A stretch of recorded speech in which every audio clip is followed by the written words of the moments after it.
Okay, today I want to do a direct head-to-head comparison of two different guns here. The Smith & Wesson M&P40 Compact and the Glock 23. Both of these are compact 40 Smith & Wesson models. So I wanted to do a direct comparison of the two of them. Now, a lot of people would say, why aren't you doing a direct comparison of the 40C with the Glock 27? Because they're more similar in size, at least according to the manufacturer's ratings. But in reality, the M&P40c is between the two. It's like not as big as the 23, but it's bigger than the 27. So, and in reality, if you ask me, when you look at them directly and see which one carry more similarly, stack up more similarly, it's these two here. The G27 is much smaller. And so if I was just comparing the G27 directly to this gun would win in almost every category because it'd have more capacity, it's more comfortable to hold, it handles recoil better. So, and it really wouldn't be a fair comparison because this gun is bigger. But when you look at these two, the size differences are very small.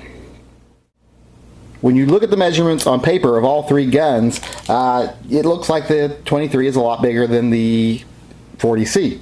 But in reality, it's not. Now, if you look at it on paper, like I say, the length difference, they say, is over 1/2 inch, almost 3/4 inch. But to me, I really don't care about little things like the barrel sticking out a little bit at the bottom here. What I care about is the overall length from the front of the slide to the back of the slide. That's what makes a lot of difference for me when it comes to how far it sticks down into my pants.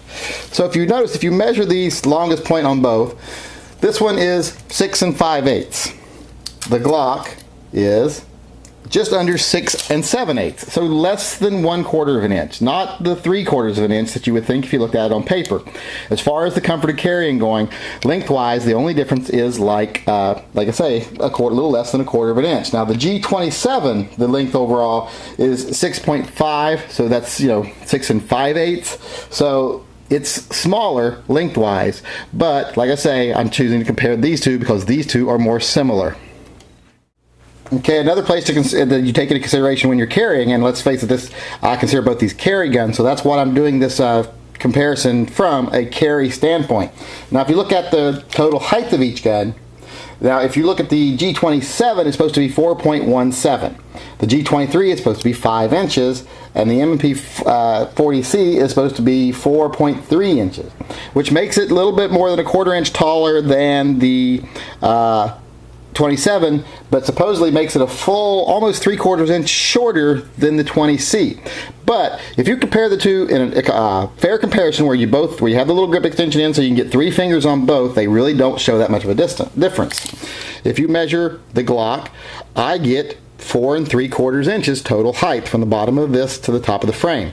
From the bottom of the grip extension to the top of the frame on this, I get 4 3/4 inches. That's pretty much identical as far as carrying. And to me, how well you can hold the grip has a lot to do with what gun you choose to carry, and how long the grip is has a lot to do with how easy it is to conceal. So when you compare them grip length, with this having the extension in so you can get 3 fingers on it, they're almost identical. So I think these are the two to compare once again.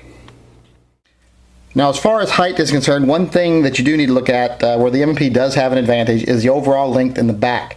Now, a lot of people know that when you're carrying a gun, the length of the grip at the front doesn't matter as much as the length of the grip at the back. So the overall length on the back of the M&P is better than the G23. Now the G27 would be closer to the M&P40C. This is the one category they would be closer to each other in than it would be to the 23. But this is one small advantage that the M&P40C has over the Glock 23. But we'll say that the grip angles of the guns are so different that it kind of negates a little bit of the difference, but it still is a little bit of a difference. The quickest comparison is going to be thickness. Both guns are almost identical in thickness. The Glock is registered at 1.18, and this is measured at 1.2, so 2/100ths of an inch. Not enough to notice by the naked eye or even by feeling it, really just completely the same there, and that goes for the G23 and the G26 and the 40C, so not real much difference as far as width is concerned. Now before I start doing direct comparisons of the components of these two models, I want to just talk about a few more of the statistics before we go into, like I said, a direct comparison. Now if you look at weight, I just weighed them both. With the magazine in, the Smith & Wesson M&P40c weighed in at just over 23 ounces. The M&P40c 23 ounce, a little over 23 ounces. The Glock 23 weighed in a little over, just under 22 ounces. So hardly any difference there, like a little over an ounce difference between the two. The 27 I do believe is like 19 3/4 ounces. So there's not really much weight difference between these two guns at all. They're all in the hand, they feel exactly the same to me. Now as far as barrel lengths go, even though they are both compacts, this has a 3.5 inch barrel, this has a 4-inch barrel. Little different size barrel size there. Not enough to really affect ballistics very much, but it is a little difference. And it also affects the sight radius. The sight radius on the Glock is 6 inches, where it's 5 3/4 inches on the Smith & Wesson M&P. So only a 1/4 inch difference of sight radius there. Not a big difference, but that isn't a difference worth noticing for some people, or noting for some people. Now as far as trigger pulls go, 5.5 pounds for both the 23 and the 27, 6.5 pounds for the Smith & Wesson. So Smith & Wesson has a little heavier trigger pull, 6.5 pounds, 5.5 pounds. But when trigger travel is a little different. On the Glocks, the trigger travel from reset to firing is listed by the manufacturer as 0.5 inches, which seems about right to me. On the M&P, it's 0.3 inches. So the M&P has a little bit less trigger travel. So overall, M&P is slightly heavier, has a little bit shorter barrel, a little bit shorter sight radius, but it does have a little bit shorter trigger travel. So, and the differences are so small that as far as those statistics go, that's going to be a personal preference. It's going to be what you notice. The differences are not enough to really make a substantial, everyone can feel it kind of a difference. Okay, now let's look at each gun individually here, a couple little things about each one. First, I want to talk about the finish to the metal slides.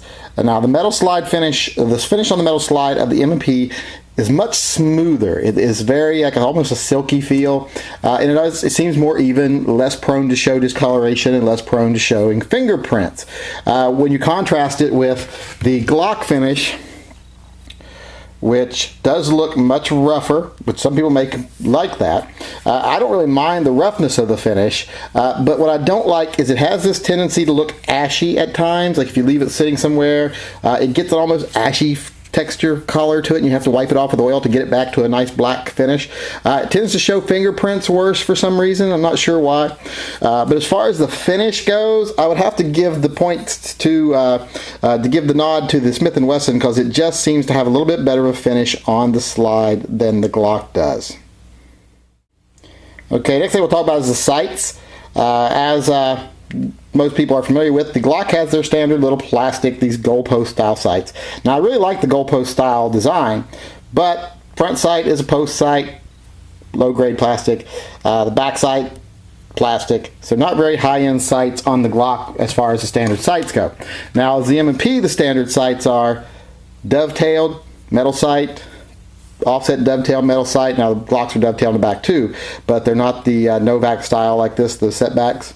So as far as sights go, these are just better quality sights. They're metal sights, they're nicer looking, they're dovetailed on both ends. So just better sights. So once again, as far as sights go, I'd have to give the nod to the Smith & Wesson M&P. Now controls, such as, the takedown levers and the slide stop. Very simple on the Glock, very plain. They don't look high-end. They seem very inexpensive, and they are. Like I say, Glock doesn't really do high-end things on much of anything. They just make an overall reliable pistol. So if following that trend, these are just not all that expensive feeling, and when you compare them to the ones on the Smith & Wesson, where it has the the more substantial takedown lever, the slide stop is much more substantial and actually has an arm stop here. It doesn't just stop against the base of the slide stop here. Now one thing I will give the nod to on the Glock is I like the simpler magazine release on the Glock better. It's just not as blobbish looking as this one is. This one looks a little blobbish, and I'm not crazy about it. So but overall, as far as controls go, I'm going to have to give the nod once again to the Smith & Wesson M&P. Okay, the magazine. Let's talk about how the magazines fit into the frames. Glock has that simple butt style, just slides up in there, and it's not integral to the frame at all. Now on the 26, this would be different. It would be cut out and it would be integral to the frame. Now on the Smith & Wesson M&P, it is integral to the frame. I mean, it is actually designed into where it looks like it flows with it. When you have the flush one, it mounts up, matches up with the back plate. Looks like it's part of the gun, looks like it's meant to be, it doesn't just stick out. Now, like I say, once again, the 26 on the Glock would be more like this. So as far as magazines go, that's a matter of opinion, whether you want it to stick out the bottom, whether you want it to be more designed in. And if you want it more designed in, you can always get the 27. I mean, I think I said 26 earlier, but you can get the 27, and it would be more like this. As far as comparing just the two of these, I personally like this better, so I'll give the nod to the Smith & Wesson on this. But if you're someone who just likes your magazine to sit right at the bottom, you might even look like that better, you'd probably like the Glock better. Now, as far as the polymer body goes, minus the grip frame, and we'll cover that separately, the Smith & Wesson is very straight, very clean, very nicely shaped, very nicely formed. Just a really nice overall polymer frame, has a good texture to it, feels good. Can't say it's the best in the world, but it's not bad by any means. So, you know, nice frame on the Smith & Wesson. Now, the Glocks, you know, the plastic on the Glocks really doesn't feel that bad to me. I know some people think it feels cheap, but it feels about the same as Smith & Wesson to me. Now, it does not run as straight as the Smith & Wesson. As you can tell here, it's got a little bit of that pig nose. It bows up at the end, kind of comes closer to the slide, gives it that little pig nose look.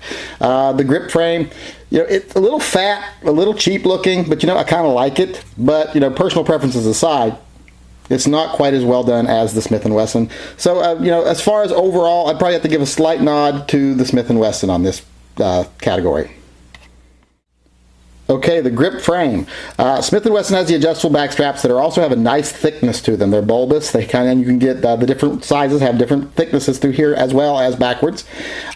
So really nice grip frame, very comfortable. I've never felt a polymer gun that's actually this comfortable. I do have to give it the nod that it is the most comfortable polymer gun I have ever held. So I really like this system. I like the way, and it goes in really well. You can't really tell it's an adjustable back strap. I mean, you just can't really see. This just twists, comes out, and then this pulls out, you replace it, stick that back in, twist it.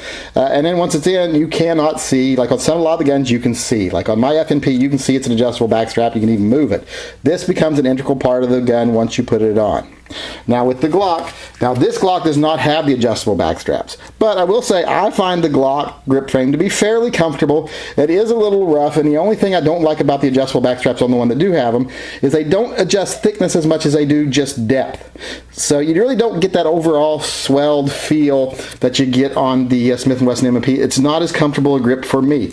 Now everybody's hands are different, but for me, I'm going to say the Smith & Wesson is better, but I'm going to have to leave this one up to subjective opinions because no one can tell you which gun fits your hand better except for you. Okay, the triggers. Now Smith & Wesson has this two-piece brake trigger where you have to pull that in, it pulls that little piece up, and then it can go back.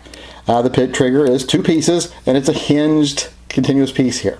I'm not really crazy about that. To me, it feels cheap. It feels like something that would break. I mean, I know it won't. I know it's solid. I know it's strong, and it's well tested, but I just don't care for the feel or look of it. It looks a little thin, looks a little flimsy to me. Whereas with the Glock, you have that two-piece trigger that works very much in the same way. You know, this piece right here pushes in and pulls up that little latch right there and allows the trigger to go back. But it's much more substantial. It feels stronger. This outer edge being one solid piece makes it a lot less likely to me, feels like a lot less likely to break to me. So I like the Glock trigger better. So as far as design of the trigger goes, I'm going to have to give the nod to Glock. Okay, now as far as the slide serrations go, I prefer the nice, simple slide serrations on the Glock. I just aesthetically like that better. Now, I will say, though, that the scalloped serrations on the Smith & Wesson M&P, they really give you grip. So as far as function goes, the Smith & Wesson ones are better. So I'll have to give the nod to Smith & Wesson, but I will note that I personally prefer the straight serrations of the Glock. Now, as far as the ejectors are concerned, the Glock's is a much shorter, simpler ejector. You can actually see the bar right there in there. You see a little more of it, a little simpler, a little less refined looking. Whereas when you look at the Smith & Wesson one, you can see here the ejector is more formed into the body of the gun. You don't see any of the internal parts. It disappears more into the shape and form of the gun. It does look a little more refined looking, but for some weird reason, so I'll say it's better, but for some weird reason, I like the looks of the Glock one. I just like it. It looks very utilitarian, looks very simple. Kind of like it.